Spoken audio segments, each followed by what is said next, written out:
to the Cougar Tailgate, where BYU fandom lives. Here's your hosts, Jason Shepard and Lauren McLean. What is up, Cougar fans, and welcome back to the Cougar Tailgate. The BYU basketball team is fresh off an away trip to Uncasville, Connecticut, splitting games against USC and St. John's. Meanwhile, football is warming up for an impromptu top 25, or should I say top 20, or should I say top 15, matchup with the Chanticleers. Thank you, ESPN. I'm Lauren McLean. And I'm Jason Shepard. Yeah, this week and next we have basketball and football doubleheader Saturdays. You know what? It's cold outside, so why not just stay in, maybe watch, listen to BYU Sports with us. Look, today it starts with undefeated BYU football against similarly undefeated Coastal Carolina. And the funny thing about this was as late as Wednesday this week, actually about halfway through the basketball game against St. John's, we were still anticipating BYU football having a bye week and going 2 straight weeks without playing a game. But hey, it's 2020 and anything can happen, including football on a moment's notice. And after football wraps, we have a rivalry on the hardwood with Cougar basketball versus Utah State. And we'll be chatting with Gary Wilkinson, a forward from Utah State's 07-09 team, later in the program to talk about the Aggies. Football was on a bye last week, but as we mentioned, basketball was busy with the Legends Classic at the Mohegan Sun in Connecticut. But the big news of the day, and where we need to start, is football is playing tonight.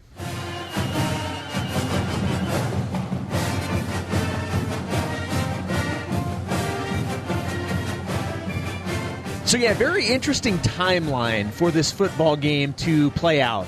This was a game originally scheduled for Coastal Carolina against Liberty. Mm-hmm. So they were going to face... Liberty. Look, I'm assuming most everybody else immediately think of the jingle every time I hear Liberty. Yep. Do I sing it just like you did? Yes, I do. But we all think it. But that was the original game for today, was Coastal Carolina versus Liberty, 2 top 25 teams. ESPN College Gameday was there. Awesome. So, having that is big. But unfortunately for Liberty, they ended up having some COVID issues, and there were enough COVID issues within the Liberty program they just were not able to play. BYU gets word of this. Tom Holmoe said he kind of got an inkling Wednesday morning, hey, pay attention to Coastal Carolina, and then boom, it happened. They get an agreement, and now what was a top 25, now it's a matchup of 2 top 20 teams. And quite frankly, it's an even better matchup for Coastal Carolina in terms of you have a higher-ranked opponent. So, and for BYU, they would have been happy to play anybody. The fact that you're getting an opportunity to take on another ranked team, especially where you're ranked now at number 13 in the college football playoffs, with a win in this game, that should put you into the New Year's Six bowl game. This is, I don't know if I would say the best case scenario for both teams, but my goodness, it is really high up there. Not that Liberty's not a great team either, but ESPN is licking its chops right now that BYU was able to step in and College Gameday is there. 2 undefeated teams who are fighting for a spot in the New Year's Six bowl game. This is just a fantastic storyline for everybody, and I've loved seeing what all the national media is saying about it, and it's going to be awesome. And the thing about this is, any other year, a matchup with Coastal Carolina is not going to be a big deal. But this year, it is. And you take the matchup and where both teams are ranked, and then you put it this late in the year, that adds an entirely different layer to this conversation, that this matchup is happening in December, a couple of weeks away from the final college football playoff rankings. Like, this could not have come at a better time for BYU, because let's not forget, they still have San Diego State on the schedule. Yes. So this is, and who knows, they may still try and schedule a game on the 19th. Mm-hmm. So this may be one of BYU's final 3 games for all we know. Right now, it's tonight, or rather today, against Coastal Carolina, and then next week at home against San Diego State. But there's a decent chance maybe they add something on the 19th. But if BYU wins, and they win handily in today's game, and they're favored, BYU's favored. They are favored to win, and it could be a really close game.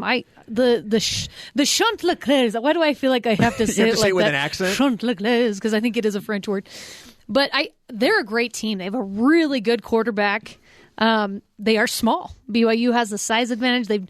Their defense has not seen anything like Zach Wilson. So definitely BYU has the advantage in this game.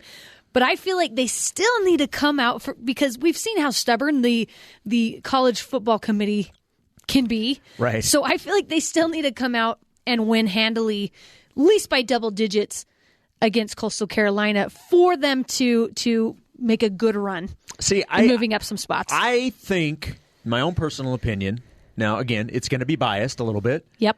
But I think a win regardless should vault BYU up a spot or two minimum, in my opinion. But what we've clearly seen is that the committee is not impressed with BYU. Exactly. Here's the thing. I just don't know. I don't understand it. And again, we're making a lot of assumptions on how the game's going to play out today. We certainly expect BYU to win this game.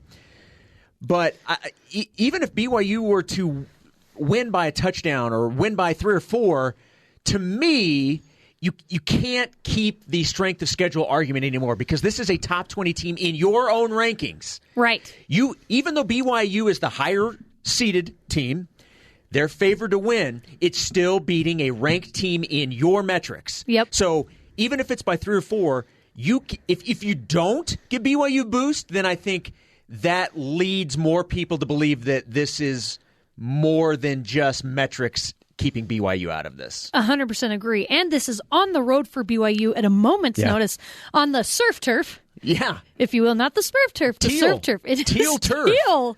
That's, wow. I've never watched Coastal Carolina on TV. I'm admitting it right now.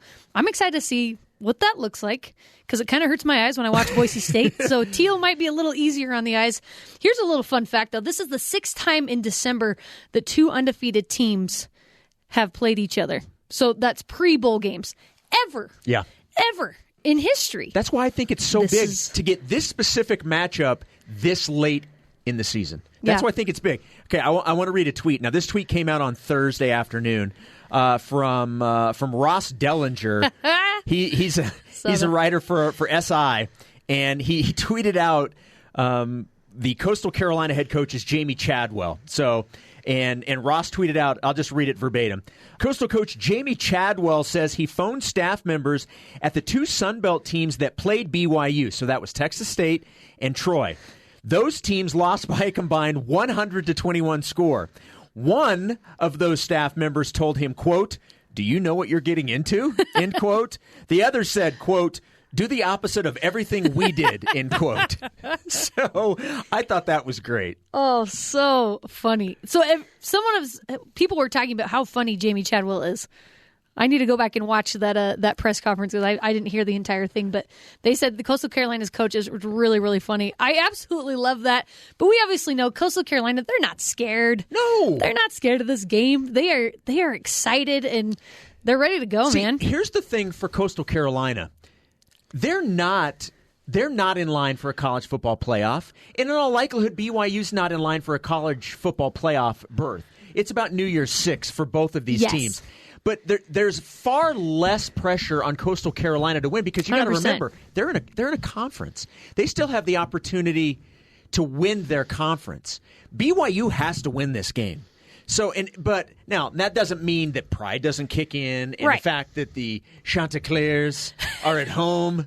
You know what I mean? So, they, by no means are they saying we don't care if we win this game, but there's far less on the line for them than there is for the Cougars. This is the most attention they have received ever. Yeah, ever. They were 5-7 last year, and I just think, and they were picked last. Did you know they were picked to finish last in their conference? So, man, they have more than proved themselves so far this year. So I 100% agree. The pressure is on BYU's shoulders. It really is. And yes, pride and competitiveness always kick in, and it's going to be a little fiery. I hope so anyway. I love me a fiery game. Yeah, absolutely. So Conway, South Carolina, I had no idea where that was at, but apparently it's near Myrtle Beach. Oh, pretty. Yeah, so it is, and I've certainly heard of Myrtle Beach. I've never been there. I have been to South Carolina, however. Have you been to South Carolina? I have not been. I've been to North Carolina, but not South. I've been to both. I've been to Charleston, South Carolina, and it was probably at least, I don't know, probably 10, 12 years ago. in the middle of the summer. I do not recommend that to anyone. It was the most humid I have ever felt in my life.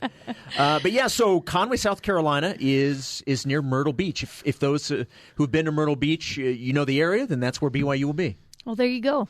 Also, another fun fact, president of Coastal Carolina, or soon to be, is a BYU alum. His name is Michael Benson. Yeah, I saw something on Twitter the day that the agreement was announced. And he's like, we love our time at BYU. We've always loved BYU. We'll always love BYU, but we're Team Teal right now. But go Chanticleers. Yeah, he's like, I think he said Team Teal. So that's so cool. Shep, what do you make of these pop-out eye emojis that are going around Twitter? Well, it's changed how I look at the pop-out eye emoji now. Right? Because now every time I see it, I'm going to assume there's some sort of BYU scheduling announcement. I know. Well, I love that even the coaches get involved. Yeah, with well, this. And that was clearly to just troll everybody, 100%. which I love. The best one, and what I should have done was write down exactly what he tweeted out, but Harvey Unga put like just random tweet emojis. Like it was no rhyme or reason, but there was like 15 of them. Everyone's just trying to random encrypt emojis. it. They're like, what does this mean? What does this mean? What does the grapefruit mean? I don't understand what that. I love the impatience of fans, and I'm totally there with them. I totally am. But it's so funny even to go read the comments underneath these pop out eye emojis. I want to say this: Stuart Mandel, who was infamous for saying that BYU ducked out of that Washington matchup last week, but he tweeted out that Tom Homo should get AD of the year. He asked for forgiveness. As he should, but no, I mean the from AD the part. BYU I'm not fans. saying Yes. that Stuart Mandel needed to ask for forgiveness, but he absolutely should get AD of the year. Tom Homo deserves every bit of that. Congratulations to Tom Homo. I'm serious. He said in his press conference on Thursday that the football gods really helped this game come to fruition. Lavelle was stirring things up there in heaven. That line. I was like, did he just say that? I absolutely love that he just said that. No, so Tom Homo he has done everything in his power and more to make things happen. So congratulations to him and the football team. I'm just so excited that they get to play another game and have it be such an incredible matchup for them and for the seniors. And just this 2020 year has been so interesting, but really it's kind of been fantastic for BYU. As weird as this year has been, it has been really good for BYU football. You know what the irony of all of this is? What has been the biggest criticism well, I don't want to say the biggest, but certainly one of the biggest criticisms that fans have had about an independent schedule? And I'll quickly answer it. It's the fact that you can't have meaningful games at the end of the year because everybody's in a conference. Right. Okay? Well, BYU's getting this and getting maybe its most meaningful game in decades because they're not in a conference. Mm-hmm. This is not possible if BYU's in a conference in all likelihood. So I think that's pretty ironic that one of the things people have complained the most about with being an independent is that you can't schedule meaningful games in November in normal seasons or just late in the season as this season, looks since we're in December. But the reason that BYU's getting it is because they're independent and have the flexibility. Completely. And what other team in the entire country can drop everything immediately 3 days before the game is supposed to be played and travel across the country to that stadium to play? And Tom even in reference that, like, we don't have a conference that we have to go through and jump through the hoops. Right? It's like, no, we're there. Yeah, we can do it. Let's do it. And let's send the truck out the day before. If we have to have it come back because it doesn't happen, great. But we're sending the equipment truck out, which I think is great. Oh man, I just think of being a player on this team, just how insane this year had to have been for them. It's like, guys, we're going to South Carolina tomorrow. All right, let's go. They're just they practice super late, before they had to travel, and it's just been insane. It's been so fun. Absolutely. Football is the fun, new and exciting news of the week, but there's still a basketball game on the schedule to talk about. Jason, you got to go call the game to get on the radio, so we'll let you go. And when we come back, we'll look at the other games played tonight. BYU versus Utah State. Yeah, it's good to talk with you. Have fun the rest of the show. And if there are any cops listening up Sardine Canyon as I head to Logan, please don't give me a ticket. Please shut your eyes. All right, see you, Shep. See ya.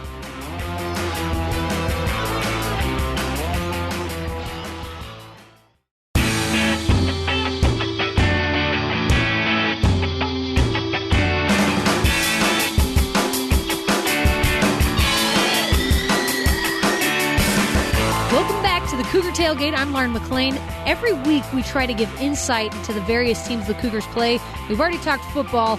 And remember, if you miss any of the show or want to listen back, you can catch the Cougar Tailgate podcast anywhere you get podcasts. Now we focus back on the basketball season that is heating up. Tonight is an in-state matchup with Utah State, and we have former Aggie big man Gary Wilkinson on Zoom with us today. He played on the 07 to 09 teams. Welcome into the Cougar Tailgate, Gary. Yeah, no problem. Thanks for having me. So you played at the Spectrum when it was full of fans, and unfortunately that won't be the case this time. But can you describe what that atmosphere was like at full capacity in a rivalry game like tonight? I don't think that there, at least in my time, there was a better place to play in the country than the Spectrum with games like this. It was so loud and so intense. I mean, I remember games when we were playing against Nevada where we couldn't even hear the whistle when the ref blew the whistle. And when we played BYU, it was just a fantastic environment. And I remember when we played BYU at was it the Delta Center? I can't remember. It's gone through Energy Solutions maybe at the time. Uh-huh. It was pretty much that same atmosphere. It was so loud and it meant so much to so many people. It was just a fun thing to be a part of.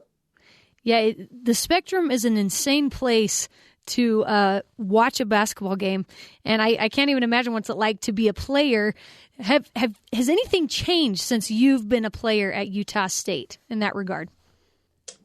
Yeah, I mean, after Coach Morrill retired, it got a little quieter, but since Coach Smith has been back, I think a lot of the Spectrum magic has come back. But like you already recognized, you may not be able to experience that under the current circumstances. Right. You mentioned Stu Morrill was the head coach while you played. What's a Coach Morrill memory that comes to your mind that's one of your favorites? Oh, that's a good question. There's a lot of them. Coach Morrill was a very reserved individual, but sometimes when good things happen, when we would sweep road games, when we go on the road and win 2 in a row, he would do what's called the sweep dance. And Coach Morrill, for a lot of BYU fans may not know, but he was at that time a 6'9", 370 or 300 and something pound guy dancing around the locker room. It was pretty awesome memory to see that. So that's one of my favorite memories. What was that like as a player to watch that? Just watch a man of that size dancing around the locker room. Oh, I mean, it was just extra motivation to win on the road, to see that it was the size, but also he was just such a reserved guy that to see Coach Morrill doing things like that was just so out of character that it made it all the more enjoyable. Oh, I love that. I'm sure the players loved that. So USU and BYU were both on their way to March Madness last year, led by strong seniors before things got shut down. But you went to the dance during your time as well. What was the tournament experience like for you? Well, it's everything that a college player hopes to be a part of. It was great. We played Marquette in the first round, and we were having a great season. And to kind of get into the big dance and be a part of all of the fanfare that went along with it was just a great experience and something that every college player shoots for. So I don't reflect on it too much because it's a bitter memory. We were up 6 and with 2 minutes left and ended up losing that game. But so it's a bittersweet memory for me. You don't like to talk about it too much. No, I don't. You can ask my wife. It was a dark day in our marriage. It was tough for us all. It's one of those topics you do not breach. I can understand that. I totally can. So BYU and USU have only played a handful of games so far this season, but what do you expect from the matchup tonight? With a matchup like this, it's no matter what is going on in the individual seasons of the team, it seems to bring out the best in both. Mm-hmm. And so I feel like it's just going to be a competitive, hard-fought game with big players stepping up and making big plays. I think that there's so much. It's so emotionally driven that it makes for a really fun game to watch. We're talking to Gary Wilkinson, who played for the Aggies from 2007 to 2009. Gary, what are some of the unique traditions that the fans have that are some of your favorites there at Utah State? Yeah, well, we had what's called the refraction when I was there, which a number of the fans would research players on the other team and make a little newsletter for the fan section. So they had specific chants when a specific player received the ball. They were so well researched. It was mind-boggling. It made me think how good of a students they were if they could do that much for us as a basketball team. And we had we had the winning team, losing team chant. There was just, our fans were just unbelievable, and are just unbelievable. So those were the traditions that I remember, the chants and the refraction and just that fan experience. Aggies fans are nothing but very good at their research when it comes to the opposing teams. That is definitely something I have seen. So superstitions, I think, are some of the funnest things that the players can do just to hear about them. Did you have any weird superstitions as a player that you did on game day? My big thing was being the first one in the gym. For me, in home games, I just had a weird thing that I had to be the first one there, getting taped up out on the floor. If I wasn't, it just it threw me off. That was really my only one. As my career progressed into playing professionally, I had to eat a certain meal like spaghetti just to just keep things. You have so much more mentally going on that if you can just create kind of a routine, it takes that aspect out of it. So those were really my only superstitions as a player. I was pretty boring. I really didn't focus on my teammates' superstitions either, so I couldn't tell you what theirs were, but mine were pretty boring. Hey, that's all right. You were focused on the game. You were focused on what was important. It's all right. So a lot of people, Logan is a beautiful, beautiful place, a fairly small town, but it is growing. What's one of your favorite things to do in Logan? If you were to tell somebody that was visiting there for the first time something to do, what would it be? To go to an Aggie sports event. There you go. Yeah, Logan is beautiful. There's outdoors, there's Bear Lake. Skiing up here is phenomenal. But honestly, we are so centered around Utah State up here and the Aggies that I think that's what I would tell people to do. Go be a part of that, because that's what our community is built around, and we love Utah State up here. So, yeah. And I know we're talking basketball, but football recently has upgraded their stadium. What do you think about that? Yeah, it looks great. They've, since I've been here, they've made a lot of positive additions that I didn't really get to enjoy, but it looks like a top tier football stadium, and I think we're headed in a direction that will fill that stadium once again and make things all the more enjoyable. Gary, before we go, we've gotten to know the sports side of you a little bit, but give us an idea of some of your personal story and your journey that led you to Utah State. Oh, okay. I can give you a 3-minute synopsis, I guess. So, yeah, I've had the opportunity to share this quite a bit, but mine's a little less traditional than most college athletes. I was a high school dropout, and ended up joining the LDS Church, served a mission, didn't play a second of high school basketball, got home from my mission, decided that I didn't want to pay for school, so I tried to find the best way to do that. I was fortunate enough to run into Coach Norm Parrish, who's now the coach at Westminster, who was the coach at Salt Lake Community College at the time. I went down and played there twice. He offered me a full ride scholarship.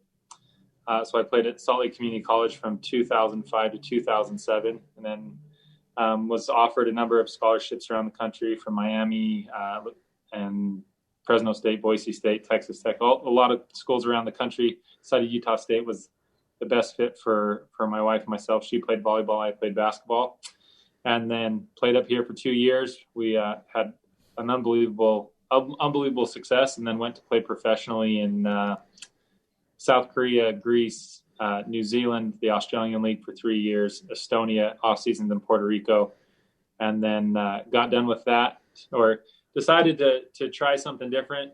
Went to law school at the University of Utah, and now I'm an attorney.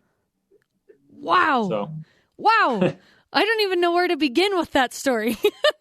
That is an incredible story. My goodness. So, okay, let's start off. You mentioned you did not play a lick of high school ball because you dropped out. How were you able to kind of hone your skills in and able to be able to be recruited by anybody? Yeah, so I played a lot of basketball growing up and was fairly decent at it. I didn't try out as a freshman. I got cut as a sophomore and then just kind of gave up on that and got into the drug scene and my life kind of spiraled out of control for a while. And I guess I honed my skills on my mission. I just every P day played basketball and got home and, it was a week after my mission. I got home and was signed to a scholarship. So it was a pretty miraculous set of circumstances. And I got home in June. So the fact that there were scholarships remaining at Slick at that time when the season started a couple months later was pretty fortunate as well. Yeah, that is pretty miraculous. My goodness, that is an amazing story. Real quick, what was your favorite place to play professionally? Which country? I would have to say New Zealand. I loved the people. I loved the environment. We won 2 championships down there. It was a fun place to play. The Australian League is really, really good.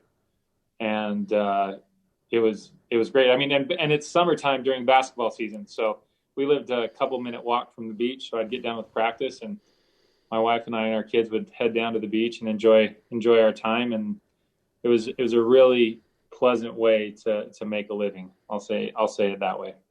Oh, that sounds dreamy. Gary, what an incredible story. Thank you so much for sharing that with us and taking the time to be here with us on Cougar Tailgate. We really appreciate it.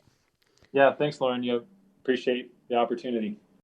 That was Gary Wilkinson, who played for the Aggies from 07 to 09. BYU and Utah State tip-off tonight at 7 p.m. Mountain Time with our friend Jason Shepard on the call.